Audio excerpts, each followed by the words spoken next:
Welcome to Brick Trains. I'm Joey. We got another space set.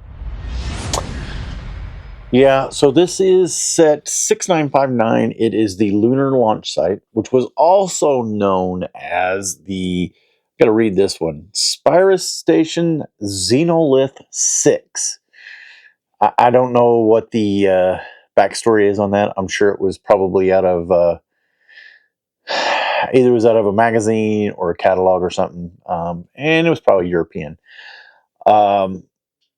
This set retailed for $36, so the inflation price is like $80, meaning that's what it would have cost in today's dollars.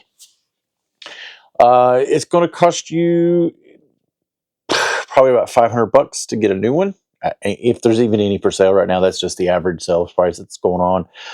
And a used one, kind of like this, is going to cost you around $100. Again, if you got things like the box, the instructions, all the minifigs, that, it just raises the price.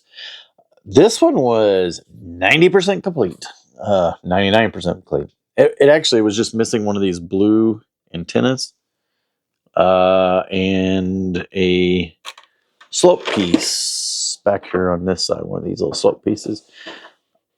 And I think it was it. That was all that I had to gather up to get this one. I'm real happy. The instructions they're in pretty good shape. They're wrinkled for their age. It's 1994. Yes, and it is space and sub theme of Spyrius. So if this actually, I believe, is the last. I believe this is the last Spyrius set I need. There's a 314. I'll show a picture of it here, and it's Japanese cabana set. It's like a poly bag. Actually wasn't even a poly bag. I don't think. I think it came in a box. It may have been in a poly bag in the candy box, but it's Japanese candy. Promotional item. It does have a different number, so. But they're hundreds of dollars to get the box, and otherwise, I actually have that set. It in the other, I think there's like two other numbers that were used for that one little set. Okay, so back to this one. We get a flying saucer. Pretty cool. We got a little dish or radar weapon. I believe that is, let's see if we can get a better view of that. Get a little jet propulsion there. And then we get the open cockpit. So I believe, what's it say? Yeah, I believe specifically one of our guys goes in that. I think it's specifically this one. So let's get him in there. Let's see. Just kind of fits in there. This was not, I don't know, I might not have those in the right spot. Oh yeah, this is the lay down guy, right? He's got a lay down in there. Yeah, you kind of got to have him laying down in there to get the lid closed. Still not going to get him closed. What in the world?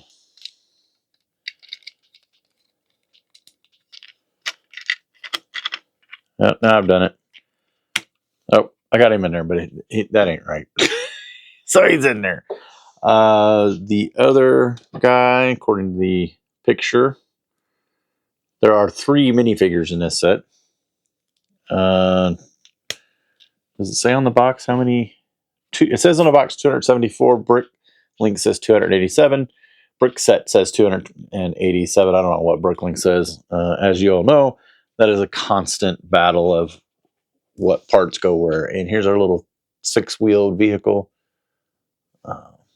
It's also got a little radar dish or some sort of energy weapon, maybe. So that's pretty cool. You get a flying vehicle. You get a land vehicle. So, and then let's get this out of the way. The box. Well, here, let me show the box real quick. So the front and the back, standard fare. We do have a sticker. Probably should take a hairdryer and take that off. This is one of the boxes that I like. They opened up, get all this cool information up here, shows the 3 minifigures, things like that. But it also had inserts where like the big mountain base plate would go in here and all your parts. This is in upside down right now, but your minifigures were set in here. I think there was room for all 3 of the minifigures and then some of the other pieces. So, and of course the obligatory US warning: don't eat the parts. Don't eat Lego, kids. It's bad for you. All right, we have a few play features. So we got a little radar dish back here. This one is out of the shot. This one turns. It's pretty cool. Got a little, I don't know, it's pretty neat. This door opens up so you can get in there, but I don't think any of this, this piece of it moves. Not sure what we're doing there, but it does move. And then the mountain. So we have a little clip on this side. A little clip right there that opens up, and we got a nice little arrow telling us where to close it, which lets the mountain fall open.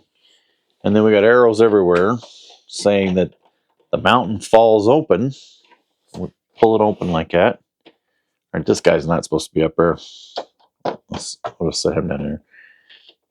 And you can't see it, or it's going to be hard, but we have a rocket in there. And we have another. Let's see. All this closed together. This slid open, and then that pulled back.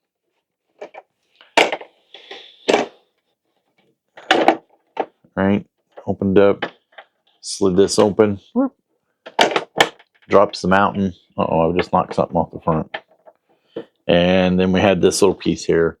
And yeah. I mean, it's a launch vehicle, right? So this was... What this was supposed to be was you opened up the fake...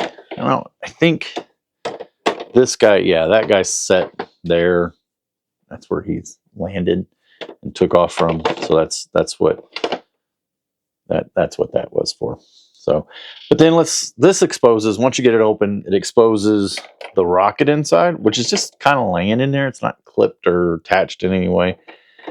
And it's a very classic space rocket. It has the newer fins. Newer, I say newer. For back then, they would have been the newer ones. And this is like gotta keep it on camera. So yeah, it's got the little... This usually attaches to something in the space world or sets, but then here it's not really attached to anything. And we have little control panels or grills, and looks like we have 3 guidance rockets, maybe. I don't know. It's interesting. It's an interesting little set.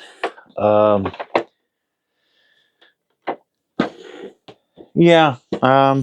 The base plate, the raised base plate. So you get the cool mountain effect. Got a ramp we can drive our vehicle on. Maybe that's what this is for. Maybe this opened so you could drive up in here and then close. Maybe that's what that's for. It kind of makes sense, doesn't it? Yeah. We've seen these big blue, trans blue pieces in other space set Unitron. Some of the Unitron space sets, they usually opened or did other things, but we got the mountain that opens in this one. So, okay, this, like I said earlier, pretty much completes my Spyrius collection. It was not a collection that I was, other than just in general the space stuff from when I was a kid. This is getting, let's see, what do we say, 94? Yeah, I was well out of high school. 10 years out of high school, so I'd have been married by the time this came out. Would have been in my dark ages, so this would have not been something I would have collected as a kid. But it was kind of neat to collect them for the nostalgia period. I do remember seeing the Spyro stuff in Toys R Us and things like that. KB Toys. All right, I think that's about it. Yeah, the Lunar launch site, or Spyro Station Xenon number 6. do all the YouTube things, subscribe, join our memberships, and thanks for watching.